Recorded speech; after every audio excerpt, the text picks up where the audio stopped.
नमस्कार श्रद्धालुओं, आप सभी का स्वागत है हमारे इस दिव्य आध्यात्मिक यात्रा में।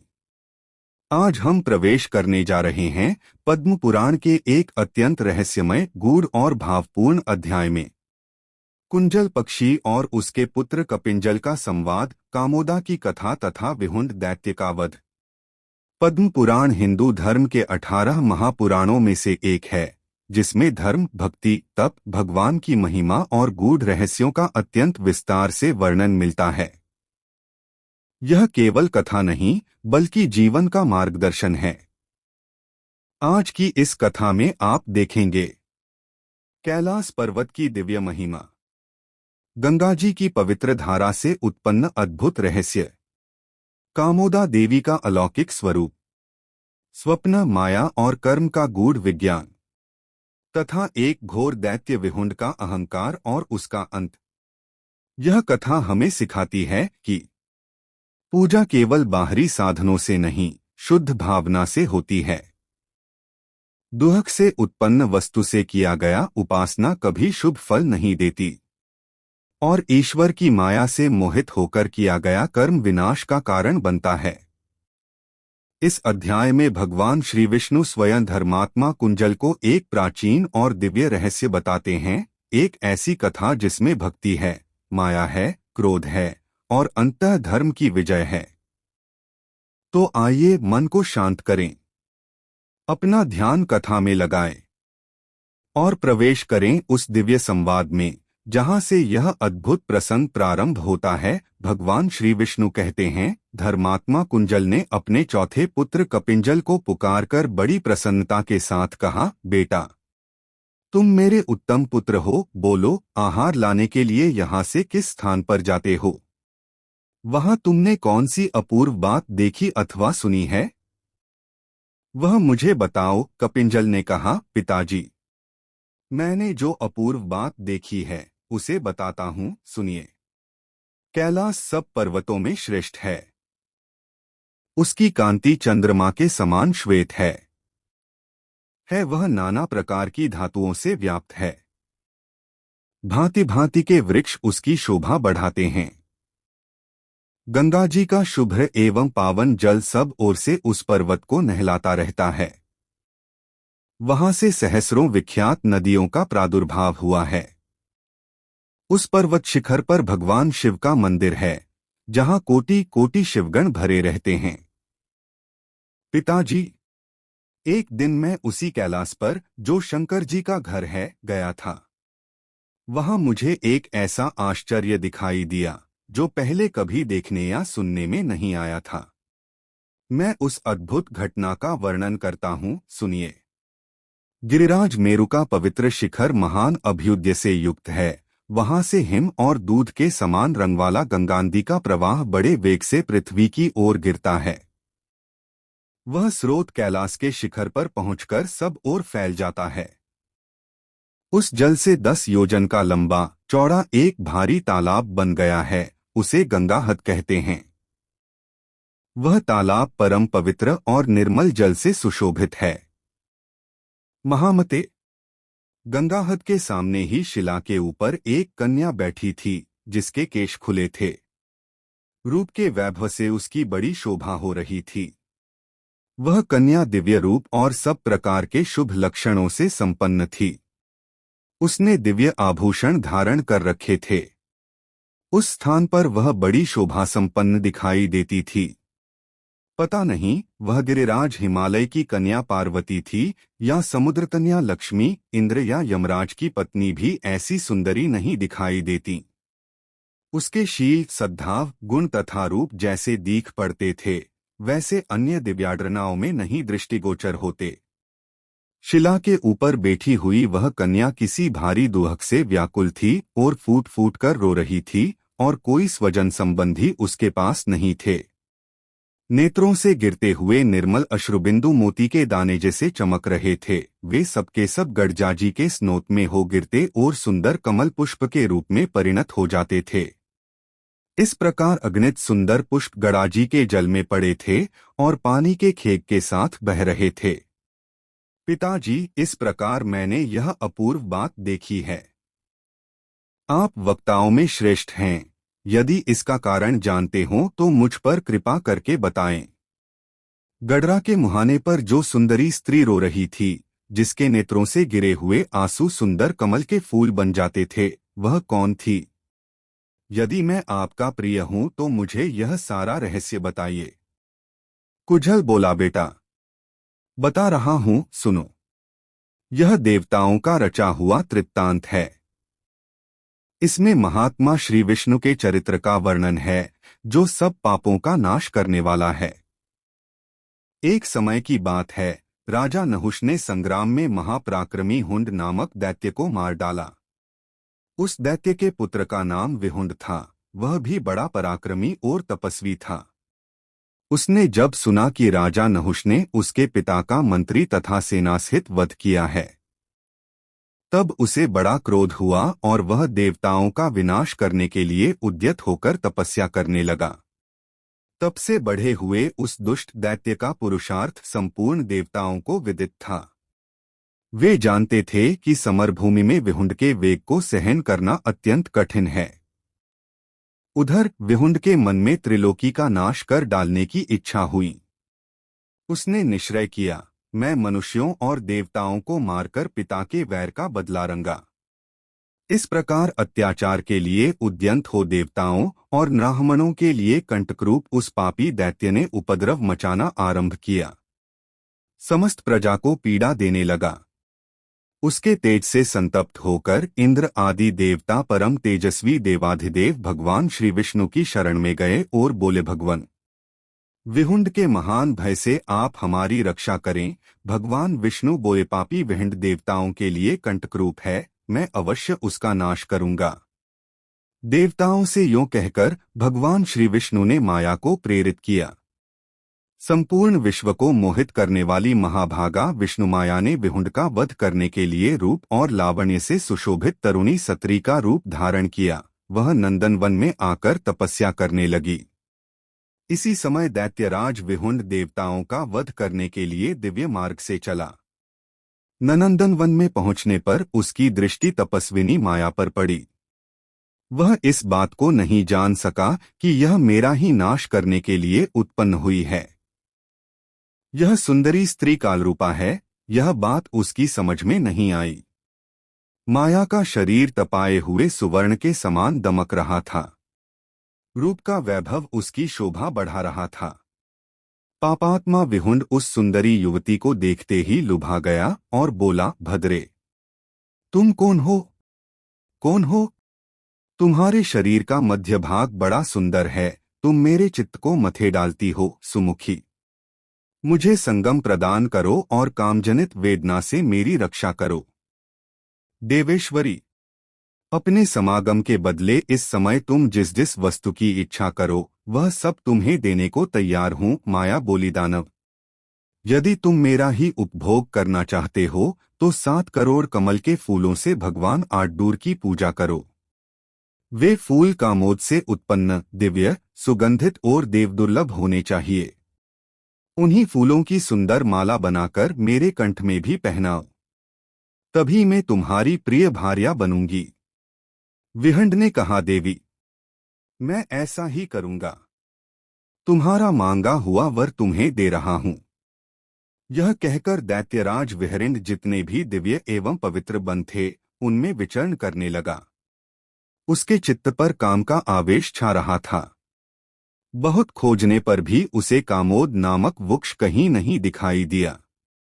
वह स्वयं इधर उधर जाकर पूछताछ करता रहा, किंतु सर्वत्र लोगों के मुंह से उसे यही उत्तर मिलता था कि यहाँ कामोद वृक्ष नहीं है। दुष्टात्मा विहुंड उस वृक्ष का पता लगाता हुआ शुक्राचार्य के पास गया और भक्तिपूर्वक मस्तक झुकाकर पूछने लगा, ब्राह्मण, मुझे फूलों से लदे सुंदर कामोद वृक्ष का पता बताइए। शुक्राचार्य बोले, दानव, कामोद नाम का कोई वृक्ष नहीं है। कामोदा तो एक खत्री का नाम है। वह जब किसी प्रसड़ से अत्यंत हर्ष में भरकर हंसती है तब उसके मनोहर हास्य से सुगंधित, श्रेष्ठ तथा दिव्य कामोद पुष्प उत्पन्न होते हैं। उनका रंग अत्यंत पीला होता है तथा वे दिव्य गंध से युक्त होते हैं। उनमें से एक फूल के द्वारा भी जो भगवान षड्डर की पूजा करता है, उसकी बड़ी से बड़ी कामना को भी भगवान शिव पूर्ण कर देते हैं। कामोदा के रोदन से भी वैसे ही सुंदर फूल उत्पन्न होते हैं, किंतु उनमें सुगंध नहीं होती, अतः उनका स्पर्श नहीं करना चाहिए। शुक्राचार्य की यह बात सुनकर विहरिंड ने पूछा, भगुनंदन, कामोदा कहाँ रहती है? शुक्राचार्य खोले, संपूर्ण पातकों का शोधन करने वाले परम पावन गज्जाद्वार हरिद्वार नामक तीर्थ के पास कामोद नामक पुर है, जिसे विश्वकर्मा ने बनाया था। उस कामोद नगर में दिव्य भोगों से विभूषित एक सुंदरी स्त्री रहती है, जो संपूर्ण देवताओं से पूजित है। वह भांति भांति के आभूषणों से अत्यंत सुशोभित जान पड़ती है। तुम वहीं चले जाओ और उस युवती की पूजा करो, साथ ही किसी पवित्र उपाय का अवलंबन करके उसे हंसाओ। यह कहकर शुक्राचार्य चुप हो गए और वह महातेजस्वी दानव अपना कार्य सिद्ध करने के लिए उद्यत हुआ। कपिजल ने पूछा, पिताजी, कामोदा के हास्य से जो पवित्र दिव्यगंध से युक्त और देवता तथा दानवों के लिए दुर्लभ सुंदर फूल उत्पन्न होते हैं, उन्हें संपूर्ण देवता क्यों चाहते हैं? उन हास्यजनित फूलों से पूजित होने पर भगवान शहढूर क्यों संतुष्ट होते हैं? उस फूल का क्या गुण है? कामोदा कौन है और वह किसकी पुत्री है? कुजल बोला, पूर्वकाल की बात है। देवताओं और बड़े बड़े दैत्यों ने अमृत के लिए परस्पर उत्तम सौहार्द स्थापित करके उद्यमपूर्वक क्षीरसागर का मंथन किया। देवताओं और दैत्यों के मथने से 4 कन्याएं प्रकट हुईं। फिर कलश में रखा हुआ पुण्यमय अमृत दिखाई पड़ा। उपर्युक्त कन्या में से एक का नाम लक्ष्मी था, दूसरी वारुणी नाम से प्रसिद्ध थी, तीसरी का नाम कामोदा और चौथी का ज्येष्ठा था। कामोदा अमृत की लहर से प्रकट हुई थी। वह भविष्य में भगवान श्री विष्णु की प्रसन्नता के लिए वृक्षरूप धारण करेगी और सदा ही श्री विष्णु को आनंद देने वाली होगी। वृक्षरूप में वह परम पवित्र तुलसी के नाम से विख्यात होगी। उसके साथ भगवान जगन्नाथ सदा ही रमण करेंगे। जो तुलसी का एक पत्ता भी ले जाकर श्री कृष्ण भगवान को समर्पित करेगा, उसका भगवान बड़ा उपकार मानेंगे और मैं इसे क्या दे डाले, यह सोचते हुए वे उसके ऊपर बहुत प्रसन्न होंगे। इस प्रकार पूर्वोक्त 4 कन्याओं में से जो कामोदा नाम से प्रसिद्ध देवी है, वह जब हर्ष से गदगद होकर बोलती और हंसती है, तब उसके मुख से सुनहरे रंग के सुगंधित फूल झड़ते हैं। वे फूल बड़े सुंदर होते हैं, कभी कुम्हलाते नहीं हैं। जो उन फूलों का यलपूर्वक संग्रह करके उनके द्वारा भगवान षड्डूर ब्रह्मा तथा विष्णु की पूजा करता है, उसके ऊपर सब देवता संतुष्ट होते हैं और वह जो जो चाहता है वही भी उसे अर्पण करते हैं। इसी प्रकार जब कामोदा किसी दुहक से दुहखी होकर रोने लगती है, तब उसकी आंखों के आंसुओं से भी फूल पैदा होते और झड़ते हैं। महाभाग, वे फूल भी देखने में बड़े मनोहर होते हैं, किंतु उनमें सुगंध नहीं होती। वैसे फूलन से जो षड्डर का पूजन करता है, उसे दुहक और संताप होता है। जो पापात्मा एक बार भी उस तरह के फूलों से देवताओं की पूजा करता है, उसे वे निश्चय ही दुहक देते हैं। भगवान श्री विष्णु ने पापी विंड के पराक्रम और दुस्साहस पर दृष्टि डालकर देवर्षि नारद को उसके पास भेजा। उस समय वह दुरात्मा दानव कामोदा के पास जा रहा था। नारद जी उसके समीप जाकर हंसते हुए बोले, दैत्याज, कहाँ जा रहे हो? इस समय तुम बड़े उतावले और व्यग्र जाने पड़ते हो। विहुंड ने ब्रह्म कुमार नारद जी को हाथ जोड़कर प्रणाम किया और कहा, द्विजश्रेष्ठ, मैं कामोद पुष्प के लिए चला हूँ। यह सुनकर नारद जी ने कहा, दैत्य, तुम कामोद नामक श्रेष्ठ नगर में कंदापि न जाना, क्योंकि वहां संपूर्ण देवताओं को विजय दिलाने वाले परम बुद्धिमान भगवान श्री विष्णु रहते हैं। दानव, जिस उपाय से कामोद नामक फूल तुम्हारे हाथ लग सकते हैं, वह मैं बता रहा हूँ। वे दिव्य पुष्प गड़ाजी के जल में गिरेंगे और प्रवाह के पावन जल के साथ बहते हुए तुम्हारे पास आ जाएंगे। वे देखने में बड़े सुंदर होंगे। तुम उन्हें पानी से निकाल लाना। इस प्रकार उन फूलों का संग्रह करके अपना मनोरथ सिद्ध करो। दानवश्रेष्ठ विहुंड से यह कहकर धर्मात्मा नारद जी कामोद नगर की ओर चल दिए। जाते जाते उन्हें वह दिव्य नंगर दिखाई दिया। उस नगर में प्रवेश करके वे कामोदा के डॉट घर गए और उसन से मिले। कामोदा ने स्वागत आदि के द्वारा मुनि को प्रसन्न किया और मीठे वचनों में कुशल समाचार पूछा। द्विजश्रेष्ठ नारद जी ने कामोदा के दिए हुए दिव्य सिंहासन पर बैठकर उससे पूछा, भगवान श्री विष्णु के तेज से प्रकट हुई कल्याणमयी देवी, तुम यहाँ सुख से रहती हो न? किसी तरह का कष्ट तो नहीं है? कामोदा खोली महाभाग, मैं आप जैसे महात्माओं तथा भगवान श्री विष्णु की कृपा से सुखपूर्वक जीवन व्यतीत कर रही हूँ। इस समय आपसे कुछ प्रश्नोत्तर करने का कारण उपस्थित हुआ है। आप मेरे प्रश्न का समाधान कीजिए। मुने, सोते समय मैंने एक दारुण स्वप्न देखा है। मानो किसी ने मेरे सामने आकर कहा है, अव्यक्त स्वरूप भगवान ऋषिकेश संसार में जाएंगे, भा जन्म ग्रहण करेंगे। महामते, ऐसा स्वप्न देखने का क्या कारण है? आप ज्ञानवानों में श्रेष्ठ हैं, कृपया बताइए। नारद जी ने कहा, भद्रे, मनुष्य जो स्वप्न देखते हैं वह 3 प्रकार का होता है, वातिक, वातज, पैत्तिक, पित्तज और कफज। सुंदरी, देवताओं को न नींद आती है न स्वप्न। मनुष्य शुभ और अशुभ नाना प्रकार के स्वप्न देखता है। वे सभी स्वप्न कर्म से प्रेरित होकर दृष्टिस्थ में आते हैं। पर्वत तथा ऊंचे नीचे नाना प्रकार के दुर्गम स्थानों का दर्शन होना वातिक स्वप्न है। अब कफांधिक्य के कारण दिखाई देने वाले स्वप्न बता रहा हूं। जल, नदी, तालाब तथा पानी के विभिन्न स्थानीय सब कफज स्वप्न के अंतर्गत हैं। देवी, अग्नि तथा बहुत से उत्तम सुवर्ण का जो दर्शन होता है उसे पैतृक स्वप्न समझो। अब मैं भावी भविष्य में तुरंत फल देने वाले स्वप्न का वर्णन करता हूँ। प्रातःकाल जो कर्म प्रेरित शुभ या अशुभ स्वप्न दिखाई देता है वह क्रमशः लाभ और हानि को व्यक्त करने वाला है। सुंदरी, इस प्रकार मैंने तुमसे स्वप्न की अवस्थाएं बताईं। भगवान श्री विष्णु के संबंध में यह बात अवश्य होने वाली है, इसी कारण तुम्हें दुन्ह स्वप्न दिखाई दिया है। कामोदा खोली नारद जी, संपूर्ण देवता भी जिनका अंत नहीं जानते, उन्हें भी जिनके स्वरूप का ज्ञान नहीं है, जिनमें संपूर्ण विश्व का लय होता है, जिन्हें विश्वात्मा कहते हैं, और सारा संसार जिनकी माया से मुग्ध हो रहा है, वे मेरे स्वामी जगदीश्वर श्री विष्णु संसार में क्यों जन्म ले रहे हैं?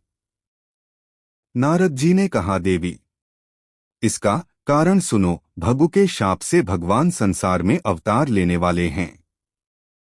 यही बात बताने के लिखें उन्होंने मुझे तुम्हारे पास भेजा है, इसीलिए तुम्हें दुःस्वप्न का दर्शन हुआ है। बेटा, यूं कहकर नारद जी ब्रह्मलेक को चले गए। उस समय कामोदा भगवान के दुहक से दुहखी हो गई और गड़जाजी के तट पर जल के समीप बैठकर बारंबार हाहाकार करती हुई करुण स्वर से विलाप करने लगी। वह अपने नेत्रों से जो दुहक के आंसू बहाती थी वे ही गदभाजी के जल में गिरते थे। पानी में पड़ते ही वे पुनः पद्मपुष्प के रूप में प्रकट होते और धारा के साथ बह जाते थे। दानवश्रेष्ठ विहुंड भगवान श्री विष्णु की माया से मोहित था। उसने उन फूलों को देखा, किंतु महर्षि शुक्राचार्य के बताने पर भी वह इस बात को न जान सका कि ये दुहक के आंसुओं से उत्पन्न फूल हैं। उन्हें देखकर वह असुर बड़े हर्ष में भर गया और उन सबको जल से निकाल लाया। फिर वह उन खिले हुए पद्म पुष्पों से गिरिजापति की पूजा करने लगा। विष्णु की माया ने उसके मन को हर लिया था। आत्म विवेक शून्य होकर उस दैत्यगाज ने 7 करोड़ फूलों से भगवान शिव का पूजन किया। यह देख जगन माता पार्वती को बड़ा क्रोध हुआ। उन्होंने षड्दर्जी से कहा, नाथ, इस दुर्बुद्धि दानव का कुकर्म तो देखिए है। शोक से उत्पन्न फूलें द्वारा आपका पूजन कर रहा है। इसे दुख और संताप ही मिलेगा, यह सुख पाने का अधिकारी नहीं है। भगवान शिव खोले भद्रे, तुम सच कहती हो, इस पापी ने सत्यपूर्ण उद्योग को पहले से ही छोड़ रखा है। इसकी चेतना काम से आकुल है। आथ यह दुष्टात्मा गज्जाजी के जल में पड़े हुए शोकजनित फूलों को ग्रहण करता है तथा उनसे मेरा पूजन भी करता है। दुख और शोक से उत्पन्न ये फूल तो शोक और संताप ही देने वाले हैं, इनके द्वारा किसी का कल्याण कैसे हो सकता है? देवी, मैं तो समझता हूँ यह ध्यानहीन है, क्योंकि अब पापाचारी हो गया है। आथ तुम इसे अपने ही तेज से मार डालो। भगवान षड्डूर के ये वचन सुनकर भगवती पार्वती ने कहा, नाथ, मैं आपकी आज्ञा से इसका अवश्य संहार करूंगी। यूं कहकर देवी वहां गईं और विहुंड के वध का उपाय सोचने लगीं। वे एक महात्मा ब्राह्मक का मायामय रूप बनाकर पारिजात के सुंदर फूलों से अपने स्वामी षड्डूर जी की पूजा करने लगीं। इतने में ही उस पापी दानव ने आकर देवी की दिव्य पूजा को नष्ट कर दिया। वह दुष्टात्मा काल के वशीभूत हो चुका था।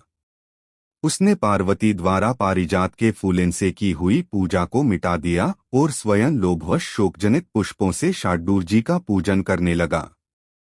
उस समय उस दुष्ट के नेत्रों से आंसू की अविरल बूंदें निकलकर शिवलिंग के मस्तक पर पड़ रही थीं। यह देखकर देवी ने ब्राह्मण के रूप में ही पूछा, आप कौन हैं जो शोकाकुल चित्त से भगवान शिव की पूजा कर रहे हैं? ये शोकजनित अपवित्र आंसू भगवान के मस्तक पर पड़ रहे हैं। आप ऐसा क्यों करते हैं?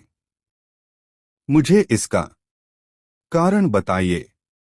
विहंड बोला, ब्राह्मण, कुछ दिन हुए मैंने एक सुंदरी स्त्री देखी जो सब प्रकार की सौभाग्य संपदा से युक्त और समस्त शुभ लक्षणों से संपन्न थी। देखने में वह कामदेव का विशाल निकेतन जान पड़ती थी। उसके मोह से मैं संतप्त हो उठा, काम से मेरा चित्त व्याकुल हो गया। जब मैंने उनसे संगम की प्रार्थना की, तन वह बोली, कामोद के फूलों से भगवान शहढूर की पूजा करो तथा उन्हीं फूलों को माला बनाकर मेरे कंठ में पहना। 7 करोड़ पुष्पों से महेश्वर का पूजन करो। उस स्त्री को पाने के लिए ही मैं पूजा करता हूँ, क्योंकि भगवान शिव अभीष्ट फल के दाता हैं। देवी ने कहा, ओरे, कहाँ तेरा भाव है, कहाँ ध्यान है और कहाँ तुझ दुरात्मा का ज्ञान है? तू कामोद पुष्पों से पूजा कर रहा है न? अच्छा बता, कामोदा का सुंदर रूप कैसा है? तूने उसके हास्य से उत्पन्न सुंदर फूल कहाँ पाए हैं? विहुंड खोला, ब्राह्मण, मैं भाव और ध्यान कुछ नहीं जानता। कामोदा को मैंने कभी देखा भी नहीं है। गढ़भाजी के जल में जो फूल बहकर आते हैं, उन्हीं का मैं प्रतिदिन संग्रह करता हूँ और उन्हीं से एकमात्र षड्डूर जी का पूजन करता हूँ। महात्मा शुक्राचार्य ने मेरे सामने इस फूल का परिचय दिया था। मैं उन्हीं की आज्ञा से नित्य प्रति पूजा करता हूँ। देवी ने कहा, पापी, ये फूल कामोदा के रोदन से उत्पन्न हुए हैं। इनकी उत्पत्ति दुहक से हुई है। इन्हीं से तू पापपूर्ण भावना लेकर प्रतिदिन भगवान की पूजा करता है, किंतु दिव्य पूजा नष्ट करके तू शोकजनित पुष्पों से पूजन कर रहा है। यह आज तेरे द्वारा भयंकर अपराध हुआ है, इसके लिए मैं तुझे दंड दूंगा। यह सुनकर काल के वशीभूत हुआ दानव विंड बोला, रे दुष्ट, रे अनाचारी, तू मेरे कर्म की निंदा करता है। तुझे अभी इस तलवार से मौत के घाट उतारता हूँ। यूं कहकर वह ब्राह्मण को मारने के लिए तीखी तलवार ले उसकी ओर झपटा। यह देख ब्राह्मण रूप में खड़ी हुई भगवती परमेश्वरी कुपित हो उठीं और ज्यों ही वह दैत्य उनके पास पहुंचा, त्यों ही उन्होंने अपने मुंह से हंकार का उच्चारण किया। हुंकार की ध्वनि होते ही वह अधम दानव निश्विष्ट होकर गिर पड़ा, मानो वज्र के आघात से पर्वत फट पड़ा हो। उस लोक संहारक दानव के मारे जाने पर संपूर्ण जगत स्वस्थ हो गया, सबके दुख और संताप दूर हो गए। बेटा, गढ़भाजी के तीर पर दुहक से व्याकुल चित्त होकर बैठी हुई जो सुंदरी स्त्री रो रही थी, वह कामोदा ही थी। उसके रोने का यही कारण था। यह सारा रहस्य जो तुमने पूछा था मैंने कह सुनाया।